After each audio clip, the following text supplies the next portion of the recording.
सपना पूरा हुआ तो लगा सब मिल गया। सपना पूरा हुआ तो लगा सब मिल गया, लेकिन असली सफर तो तब शुरू हुआ जब घर की नींद से निकलकर फौज में 4 बजे सुबह उठने से सामना हुआ। जय हिंद दोस्तों, मेरा नाम है राजू जोशी। मैं उत्तराखंड के पिथौरागढ़ के एक छोटे से गांव चहल से आता हूं। दोस्तों, आपने मेरी पिछली तमाम वीडियो में 4 भाइयों के संघर्ष यूट्यूब चैनल के माध्यम से देखा होगा कि हम 4 भाइयों के जीवन में कितनी प्रकार की कठिनाइयां और तमाम संघर्ष आए, लेकिन दोस्तों उसके बाद भी हम अपने सपनों के प्रति हमेशा प्रयासरत रहे। और कल की वीडियो में मैंने आपको बताया था कि किस प्रकार मेरे एक लंबे समय के बाद, मेरे तमाम प्रयासों के बाद मैं अपनी अंतिम भर्ती में सफल हो पाया था। दोस्तों उसके बाद मेरे सामने सबसे बड़ी समस्या थी, क्योंकि मैं उस समय बीएड कर रहा था। अब मैं बीएड छोड़ना नहीं चाहता था, लेकिन दोस्तों फाइनली मैं तमाम सुझावों के बाद मैंने बीएड छोड़ दिया और अब फौज ज्वाइन करने का फैसला किया। तो दोस्तों आज मैं आपको बताऊंगा कि जब हम शुरुआती दिनों में फौज ज्वाइन करते हैं तो हमारे सामने किन किन प्रकार की कठिनाइयां आती हैं और ऐसी वो क्या चीज़ें होती हैं जिसमें हमें खुद को ढालने में तमाम प्रकार की परेशानियां आती हैं। जब आप एक घर के आम जीवन से एक साधारण आदमी जब फौज में जाता है तो उसे एक सिपाही बनने में क्या मुश्किलात आती हैं, आज उसके बारे में मैं चर्चा करने वाला हूं। दोस्तों बात सन 2018 की है, जब मेरी ज्वाइनिंग मध्य प्रदेश में आई हुई थी। दोस्तों मैं अपने नियत समय पर ज्वाइनिंग ले लेता हूं। तो दोस्तों होता यह है कि हम घर में लगभग 7 से 8 बजे उठा करते थे। वहाँ जो सबसे बड़ी समस्या हमारे सामने आई थी, हमें सुबह 4 बजे उठ जाना होता था, कई बार तो 4 बजे से पहले भी। तो दोस्तों उसके बाद हमने सबसे पहली चीज़ वहाँ देखी, क्योंकि आप देखते हैं जानते हैं सुबह जब हम फर्स्ट में उठते हैं तो सबसे पहले हमारा नित्य कर्म हमारा फ्रेश वगैरह होने का शेड्यूल होता है। तो वहाँ पर क्या होता है फौज में, वहाँ पर दोस्तों एक साथ 100 से 200 आदमी एक साथ रहते हैं। तो जब सुबह फ्रेश होने के लिए उठते हैं तो वहाँ पर हमने देखा कि एक लंबी लाइन लगी हुई है। दोस्तों घर में जब हम होते थे तो उस समय हमारा जब दिल करता था हम तब चले जाते थे, लेकिन फौज में दोस्तों ऐसा नहीं होता है। वहाँ पर किसी भी चीज़ का एक टाइम होता है। दोस्तों जैसे ही सुबह सब लंबी लाइनों के बाद जब अपना नंबर आता तो लोग फ्रेश होते, अपना ब्रश वगैरह करने के बाद उसके बाद दोस्तों सीटी बज जाती पीटी की लगभग 5 बजे। तो दोस्तों हम सभी लोग पीटी ग्राउंड में चले जाते, सभी लोग एक साथ पीटी करते। हम देखते आगे से एक इंस्ट्रक्टर होते हैं जो कुछ दिशा निर्देश देते हैं, जिसके अनुसार हम लोगों को पीटी करनी होती थी। फिर कुछ रनिंग हमसे कराया जाता था। तो दोस्तों ये हमारे लिए बिल्कुल नया था। हम समझते थे, हम सोचते थे कि आखिर हो क्या रहा है। तो दोस्तों उसके बाद फिर एक बार सीटी बजती, सभी लोग क्लोज होते और हमारे को अगला आदेश सुनाया जाता। तो उस समय हमें ब्रेकफास्ट के लिए छोड़ा जाता था। तो दोस्तों हम 7 बजे जब ब्रेकफास्ट के लिए जाते तो वो लगभग फिक्स टाइम 7 बजे का होता था।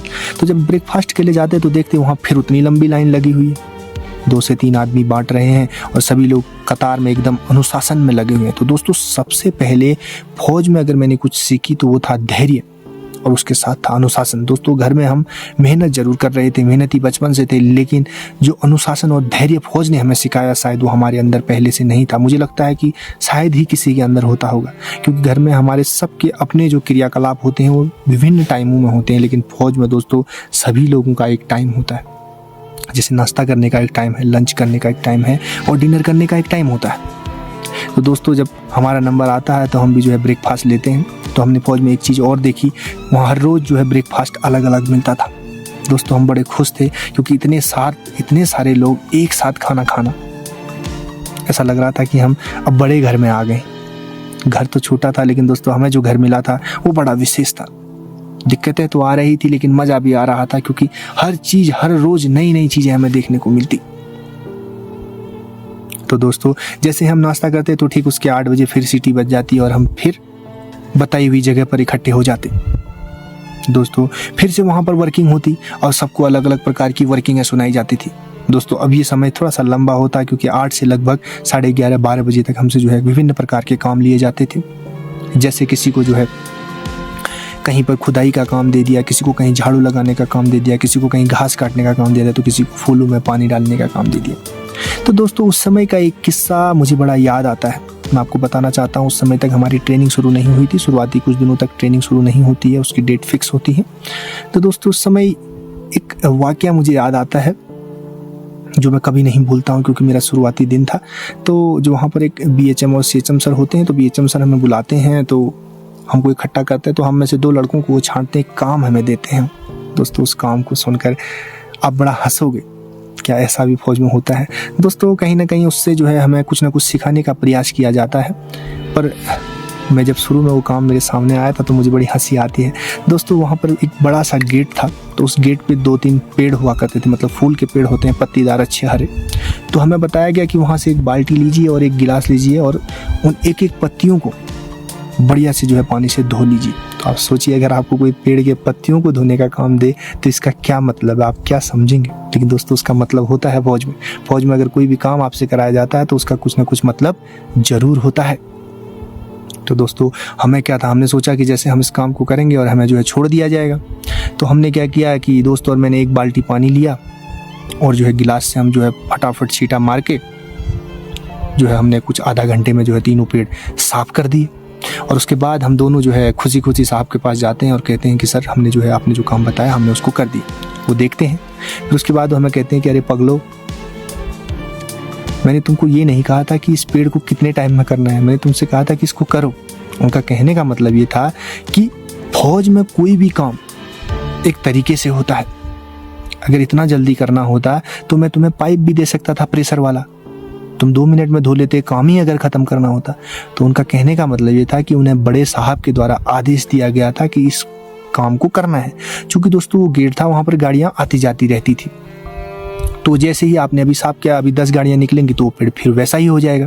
तो उनका कहने का मतलब ये था कि जिन साहब ने ये बताया है इसको साफ करने के लिए, जब तक वो इस गेट से नहीं गुजरते तब तक इसे साफ करने की एक एक्टिविटी जो है, यानी एक बहाना समझ लीजिए, वो करना है, प्रिटेंड करना है, दिखावा करना है। क्योंकि जब आप वहाँ पर उसको साफ करेंगे तो अगर वो गेट से गुजरेंगे तो देखेंगे हाँ जो मैंने काम बताया था वो हो रहा है। क्योंकि अभी आपने कर दिया और जब साफ गुजरेंगे उस समय जो है तब तक फिर गंदा हो गया, तो इसका मतलब वो यही समझेंगे कि ये साफ किया ही नहीं होगा। तो आप इससे क्या समझते हैं? उनका कहने का मतलब ये था कि अगर कोई काम दिया है फौज में तो उसे करते रहने का एक दिखावा करना है। ऐसा नहीं है कि आप उसे जो है 1 घंटे में करके और फिर आप फ्री हो जाएंगे। दोस्तों एक समय होता है, जैसे 7 से 12 बजे तक वर्किंग होनी है, तो कहने का मतलब ये था कि हमें 12 बजे तक वहीं पर रहना है, चाहे आप उसे आधा घंटे में करो या 4 घंटे तक करते रहो। तो हमें सबसे पहले वहाँ पे क्या सीखा? एक धैर्य। क्योंकि हमारे अंदर घर से एक जल्दबाजी थी कि कोई भी काम जल्दी ख़त्म करना और फिर भागना है। दोस्तों ऐसा नहीं होता है। वहाँ आप 24 आवर के लिए जो है फौज के लिए हैं और आपको कभी भी कुछ भी काम दिया जा सकता है।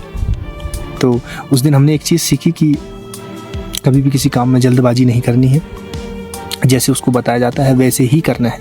और फौज में होता भी वही है दोस्तों, जो काम जैसे बताया जाता है उसको वैसे ही करना है। नहीं तो बहुत सारे इक्विपमेंट होते हैं, उस पेड़ को तो वो मशीन से 2 मिनट में धो सकते थे और वो पेड़ न जाने दिन में कितनी बार धुलते होंगे। तो दोस्तों एक ये था, ये वाकया से आपको क्या सीखने को मिला? क्योंकि हम देखो दोस्तों पढ़ाई करते थे उस टाइम में, खूब अच्छी तैयारी करते थे, तो हमें सोचा कि यार क्या फ़ौज यही होती है, क्योंकि वो स्टार्टिंग दिन थे। लेकिन दोस्तों जब हमारा बेस तैयार किया जाता है तो हमें इसी तरह तैयार किया जाता है। फौज में सबसे पहले आपको जो है धैर्य आपके अंदर जो है बनाया जाता है कि आपके अंदर कितनी बर्दाश्त करने की क्षमता है। उसके बाद दोस्तों आपकी ट्रेनिंग शुरू होती है और ट्रेनिंग में भी हर रोज़ यही सिखाया जाता है कि आपके अंदर धैर्य कैसे आएगा।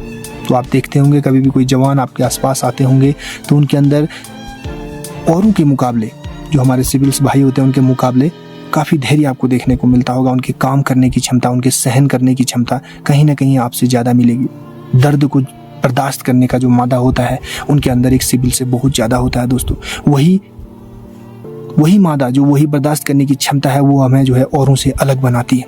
तो दोस्तों आज के लिए इतना ही। कल एक वीडियो में मैं आपको पुनः मिलूंगा जहां मेरी जो है ट्रेनिंग शुरू हो जाती है। उस वीडियो में मैं बताऊंगा कि ट्रेनिंग में आखिर क्या क्या चीज़ें होती हैं और कैसे हमें जो है एक मजबूत आधार जो है हमें प्रदान किया जाता है, और फौज कैसे हमें जो है आने वाले भावी जीवन में कठिनाइयों के लिए हमें तैयार करती है, जिसे हमें लड़ाइयों के दौरान या फिर तमाम फौज में आने वाले नए जो ऑप्टिकल्स होते हैं, नए प्रोग्राम्स होते हैं, उनमें हमें कैसे पार्टिसिपेट करना होता है, कैसे अपना योगदान देना होता है, उसके बारे में कल चर्चा करेंगे। आज के लिए इतना ही। आपका दिन शुभ हो, मंगलमय हो। जय हिंद।